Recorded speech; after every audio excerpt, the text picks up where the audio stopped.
وہ بہت زیادہ پریشان تھے کہ اس موسلادھار بارش میں میں دوائی لینے کیسے جاؤں، اور بہت ہی زیادہ ان کو تکلیف ہو رہی تھی۔ اس چیز کو دیکھتے ہوئے وہ اپنے حجرے سے بچوں کو آواز لگانے لگے، کوئی ہے جگا ہوا ہے جو دوائی لا کر دے جائے۔ دوستوں، سب بچے سو چکے تھے کیونکہ رات کا دوسرا پہر چل رہا تھا۔ ایسے وقت میں یہ جو جن کا بچہ تھا، اب امام صاحب کی طبیعت خراب تھی، وہ خود دوائی لینے نہیں جا سکتے تھے، تو اس جن کے بچے نے اکیلے میں بیٹھ کر اللہ تعالیٰ کی عبادت کر رہا تھا۔ لیکن تبھی اس نے جب اپنے استاد کی آواز سنی تو وہ بہت زیادہ پریشان ہوا۔ وہ سوچنے لگا، رات کا دوسرا پہر ہے، اس وقت استاد کی مدد کے لیے کوئی نہیں اٹھے گا، کیوں نہ میں ان کی مدد کرنے جاؤں؟ میں ان کی مدد نہ کر سکوں تو میری ساری عبادت بیکار ہے۔ اسی چیز کو سوچتا ہوا وہ امام صاحب کے پاس گیا اور کہنے لگا، میں آپ کی کیا مدد کر سکتا ہوں؟ امام صاحب نے جیسے ہی اس بچے کو دیکھا تو کہنے لگے، تم اس کام کو ہرگز نہیں کر پاؤ گے، تمہاری عمر ابھی بہت کم ہے، ابھی تم بہت چھوٹے ہو، اور رات کا دوسرا پہر چل رہا ہے، اور جنگل کا راستہ ہے، دوائی لینے کے لیے جانا تھا، لیکن تم بہت چھوٹے ہو، تم کو یہ کام کرنے کی اجازت میں نہیں دوں گا۔ لیکن میرے پیارے دوستوں، یہ جو بچہ تھا وہ بار بار ضد کرنے لگا، مجھے ایک موقع دیں، میں یہ کر سکتا ہوں۔ دوستوں، امام صاحب کے پیٹ میں بہت زوروں کا درد تھا، وہ نہ چاہتے ہوئے بھی اس بچے کو جانے کی اجازت دے دیے۔ بہت تیزی سے بارش ہو رہی تھی، وہ بچہ اب تیزی سے باہر نکلا، اچانک غائب ہو گیا۔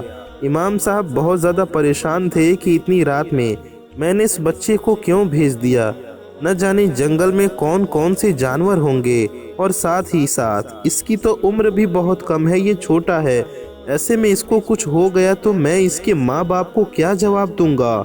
امام صاحب یہ سوچ ہی رہے تھے کہ اتنے میں وہ بچہ دوڑتا ہوا مسجد میں آ گیا۔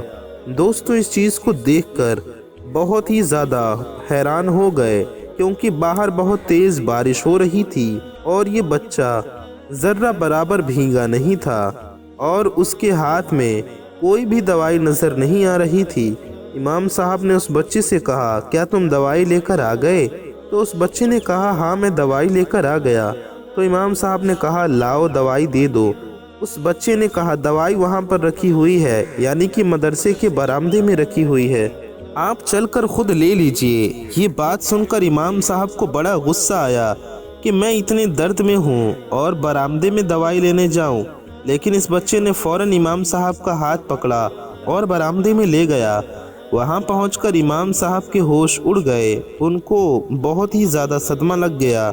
وجہ یہ تھی کہ وہاں پر تھوڑے دوائی نہیں بلکہ بوریوں میں بھر کر دوائی موجود تھی۔ اس کو دیکھ کر امام صاحب کے پیروں کے نیچے سے زمین کھسک گئی۔ وہ بہت زیادہ حیران ہوئے اور پریشان ہوئے، اور ان کو غصہ آیا۔ وہ اس بچے کو پکڑ کر پوچھنے لگے، تم کون ہو؟ تم کوئی عام بچے نہیں ہو سکتے، کیونکہ عام بچہ یہ کام نہیں کر سکتا۔ جب اس نے استاد کی یہ بات سنی تو کہنے لگا، میں کوئی عام بچہ نہیں ہوں، یعنی کہ میں ایک جن ہوں، جس نیم کے نیچے آپ بچوں کو پڑھاتے ہیں، حافظ قرآن بناتے ہیں، اسی پیڑ کے اوپر میرا بسیرا ہے۔ میں اکثر آپ کو قرآن مجید کی تلاوت کرتے سنتا تھا تو مجھے بہت سکون ملتا تھا، مجھے بہت اچھا لگتا تھا، اس لیے میں نے یہ ٹھانا تھا کہ میں آپ سے تعلیم حاصل کروں گا، اس لیے میں آپ کے پاس آیا تھا۔ یہ بات سننے کے بعد امام صاحب کہنے لگے، شروع سے ہی مجھے تم پر شک تھا، بہرحال تم نے تعلیم حاصل کر لیا ہے، تم حافظ قرآن بن چکے ہو، اب تمہیں یہاں سے لوٹ جانا چاہیے، کیونکہ مجھے ڈر ہے کہ تمہیں کہیں غصہ آ گیا تو تم کہیں بچوں کو نقصان نہ پہنچا دو۔ میں تمہیں استاد ہونے کے ناطے یہ حکم دیتا ہوں کہ تم یہاں سے چلے جاؤ۔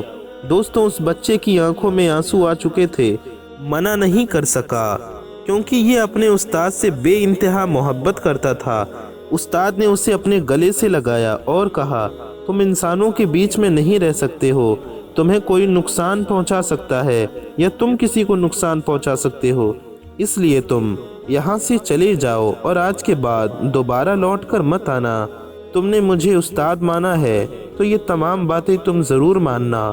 دوستوں، وہ بچہ استاد کی خدمت کرنا چاہتا تھا استاد نے کہا تمہارے اوپر میری جو حقوق ہے میں نے سارے معاف کیے۔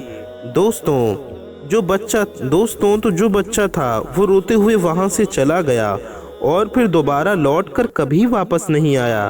دوستوں ہم آپ کو بتا دیں کہ جو جن کے بچے ہوتے ہیں وہ کبھی کبھی ہمارے انسانوں کے مدرسوں میں علم حاصل کرتے ہیں، دین کی تعلیم حاصل کرتے ہیں۔ جنات میں اچھے اور برے دونوں ہوتے ہیں۔ جو اچھے جن ہوتے ہیں وہ مسلمان ہوتے ہیں اور جو برے جن ہوتے ہیں وہ کافر ہوتے ہیں۔ یعنی کہ جس طرح ہر طرح کے انسان موجود ہوتے ہیں اسی طرح سے ہر طرح کے جنات ہوتے ہیں، بچے، بوڑھے، جوان، ان میں بھی شادیاں ہوتی ہیں، ان میں بھی کھانا پینا ہوتا ہے، وہ بھی اس دنیا میں انسانوں کی طرح رہتے ہیں۔ پیارے دوستوں یہ ویڈیو آپ کو کیسی لگی آپ ہمیں کامنٹ کر کے ضرور بتائیے، اور اس ویڈیو کو آپ زیادہ سے زیادہ لوگوں تک شیئر کرنا نہ بھولیے۔